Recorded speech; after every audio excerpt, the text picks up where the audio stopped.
Всем привет, игруны, Драуларон. Вспомнил такую новость в телеграм-канале, как один депутат в Госдуме продвигал такую тему, что стоит отказаться от слова геймера, потому что оно происходит от слова гей.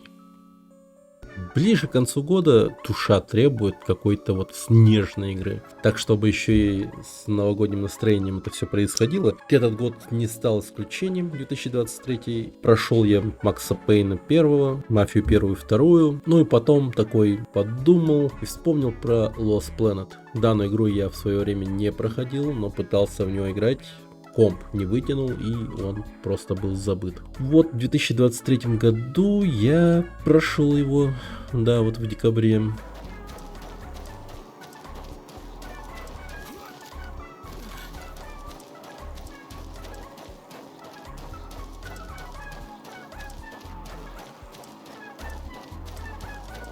Это было не очень приятно, так сказать. Игра довольно-таки странная и плохая. Очень странная она, потому что сюжет максимально тупой в этой игре. Но он так звучит. Человечество изговнило всю планету Земля, воевало между собой. Компания Nevec, которая занимается полетами в космос, она берет такая и говорит: ребята, кто хочет с нами в космос, на другую планету, пошли с нами. И, собственно, набирает большое количество добровольцев, финансирование и улетают осваивать другие планеты. И сюжет весь крутится на одной такой планете, которая переживает ледниковый период. И они такие подумали: окей, здесь холодно, но давайте попробуем. И люди высаживаются, строятся, и вдруг на них начинают нападать местные коренные жители под названием акриды. Это огромные насекоподобные существа, которые выживают здесь за счет того, что у них в организме имеется какая-то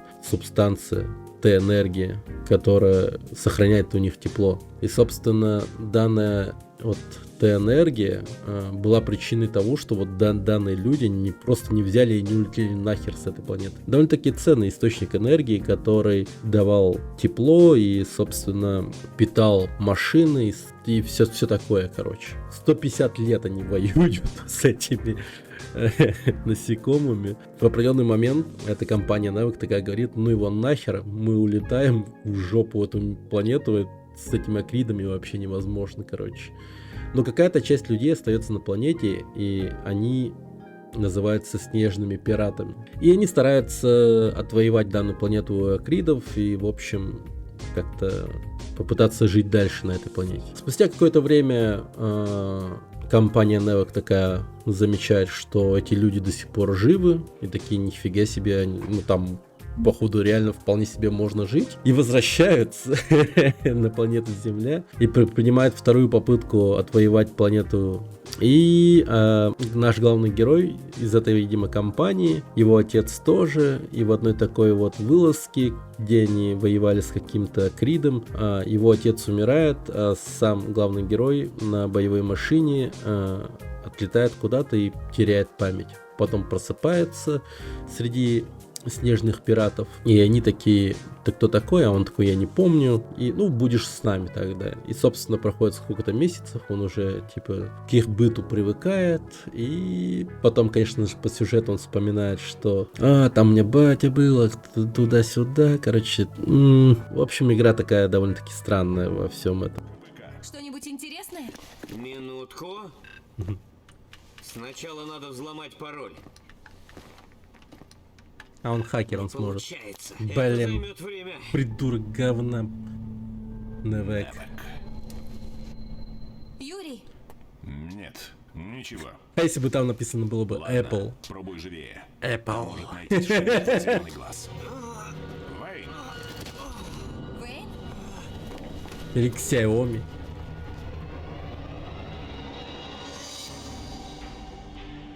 гармонизатор. Гармонизатор. Гармонизатор не будет работать. Какие-то максимально рандомные слова летают. Игра сразу же мне начинала наскучивать от того, что тут очень длинные катсцены. Одна вступительная катсцена, которая тебе разжевывает вот эту всю туку про то, что земляне закошмарили планету Земля, и это очень долго и длинно происходит. Я просто охерел от этого. Мне вот рука тянулась пропускать катсцены, что я вот обычно вообще не делаю, но в данной игре меня прям реально сильно вынуждал это делать. И в самых диких снах не могло привидеться, что я стану пожимать руку снежному пирату.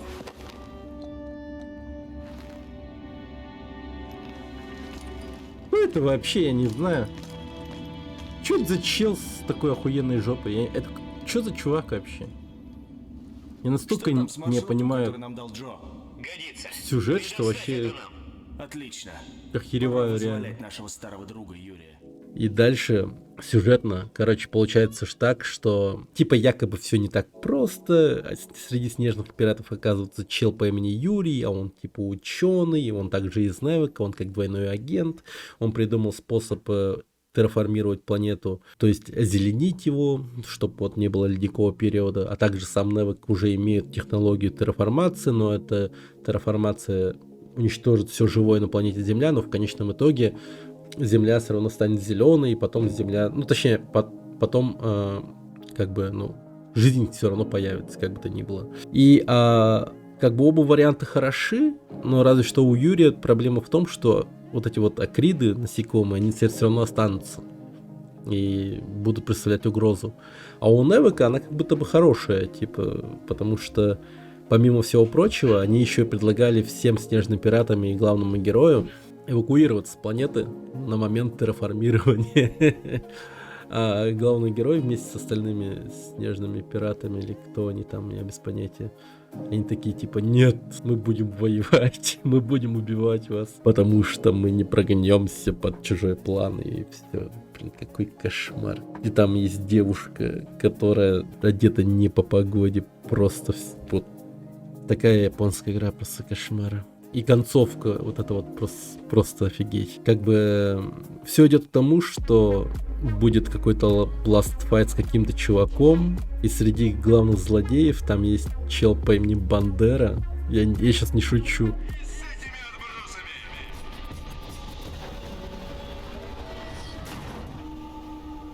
Проект Фронтир должен продолжаться любой ценой. Думаю, ты уже понял, Чел, что сюда идет. твой Такой же, как у Вейна.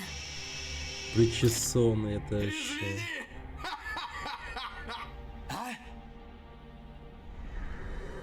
Кто твой Да, много воды утекло. парикмахер? Бандера. Бандера! Его имя Бандера! Умереть достойно.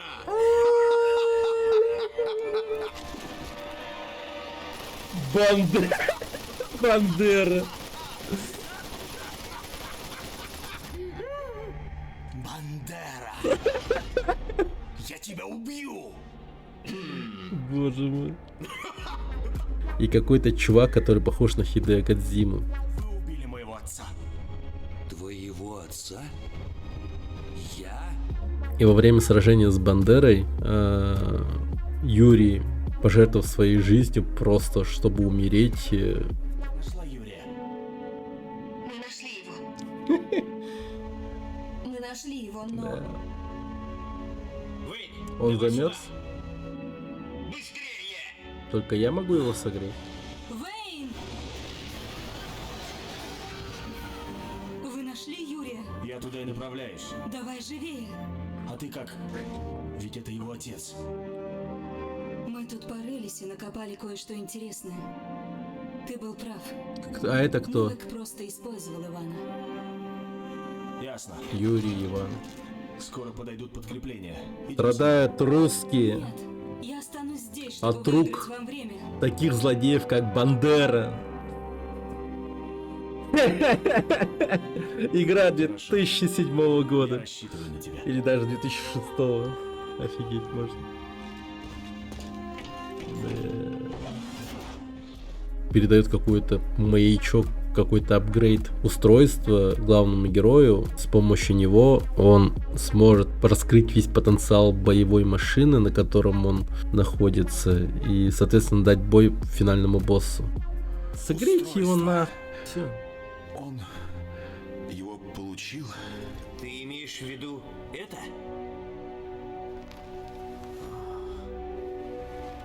Если я использую устройство, я смогу полностью задействовать эту БМ? Да, оно было сделано под твой гармонизатор. Оно преодолевает недостатки конструкции. Вот зачем Юрий отправился в Невек. Однако, его никогда не тестировали. Если его подключить к гармонизатору, могут быть неприятные побочные эффекты. Неприятное? Такое может случиться опять. Ты можешь утратить память. Ну, после победы над Бандерой это все происходит. Как бы это ни звучало. Ну, в общем, в финальном бое мы летаем на боевой машине и бьем энергетическим мечом. Это full аниме файт. Нюанс в том, что если он будет сражаться в таком, так сказать, режиме, вообще в принципе или долгое время, в общем, он может потерять память.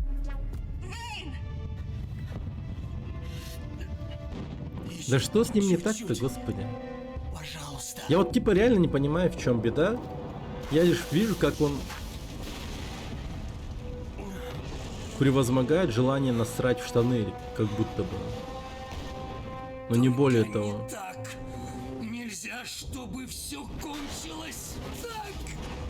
Ты.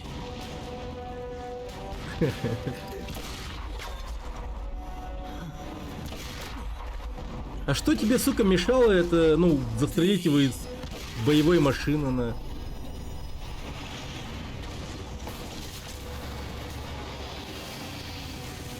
И Тянка сейчас просто под пуль полезет, да и все. О боже мой, да что... Да, ну... О боже, да что за говно? Ну зачем ты приехала, вообще не понимаю. Он как бы всех победил, всех убил, и проходит целый год, и девушка эта продолжает дело Юрия, и только спустя год ей удается терраформировать планету, ну, по крайней мере, начать терраформацию там с помощью каких-то маячков, зондов, и в этот момент появляется главный герой, типа, который выжил и говорит, где я, кто я, что я, типа он, ну, потерявший память, бред какой-то вообще. Как он целый год с потерей памяти ходил, жил и кушал, вообще не понимаю. Он просто без вести пропал, сука, в снежной пустыне. И все. А девушка такая, о, ты жив, ура, ура. Типа, бред какой-то вообще. Бред. Я просто... Они не хотели, чтобы умерло все живое на планете. Ну, то есть, чтобы в живых остались эти самые жуки. Жаль, что и ты не можешь это увидеть. О, Бэйн умер. Классно. Главный герой умер, прикиньте, в перестрелке. Удивительно. В смысле? Как чудесно. Я чувствую тепло. В смысле? Ты все это сделала сама? Извините. Я никогда не думал, что увижу тут землю или траву. Ну вот. В смысле, вы меня просто про***ли на целый год и все? Что за бред? Вы что? В смысле? Они меня просто в тот момент про***ли на один год? Это невежливо. Меня зовут Лука. О боже. Что за нахер? Так не... О боже, какая ж тупая игра. Теперь поговорим про геймплей. Казалось бы, прикольно должно быть, да? То есть на бумаге это все прекрасно написано. Я так и представляю. Ну, то есть это шутер от третьего лица, в котором ты можешь использовать крюк-кошку, чтобы взбираться на возвышенности и здания. Также ты можешь пилотировать боевые машины разного типа, совершенно разные, и сражаться с помощью разного вида оружия, то есть снимать, подбирать пушки для боевых машин, и сам ты можешь бегать с автоматом или каким-либо другим оружием. Но по факту это просто, ну, даже не весело, просто это душно, безумно душно. Даже я уверен в том, что это было бы душно и на самой легкой сложности. Я играл в игру на максимально высокой сложности. И эта игра просто максимально тупая. Я ее прошел за 2 дня. И она просто вот ты появляешься на точке А и бежишь до точки Б. Ну, по сути, как и во всех играх, да, тут как бы окей. Но просто весь твой путь усеян тупо этими сраными акридами или какими-то другими врагами, которые в тебя стреляют и все такое. Ну, то есть там каких-то особых интересных моментов-то не происходит. Ты просто идешь, стреляешь. Ну, это 2006 год.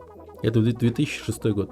В этом как бы нет ничего удивительного. Ну, просто игра очень плохо состарилась, это точно. Просто, ну, нереально сложно играть в эту игру. С удовольствием.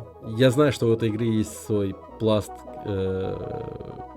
поклонников, и им нравится данная игра, но мне кажется, им нравится данная игра только лишь потому, что там была эта вот девушка, и потому что, ну, это одна из первых игр, в которую, ну, вообще человек когда-либо играл, потому что 2006 год, ну, да, ностальгические чувства, они затмевают такие вот моменты, как, ну, критическое мышление, я так думаю, просто игра для меня не является ностальгической, потому что я в свое время ее не прошел до конца, и невозможно было играть, потому что лагало безумно, в том был слабый.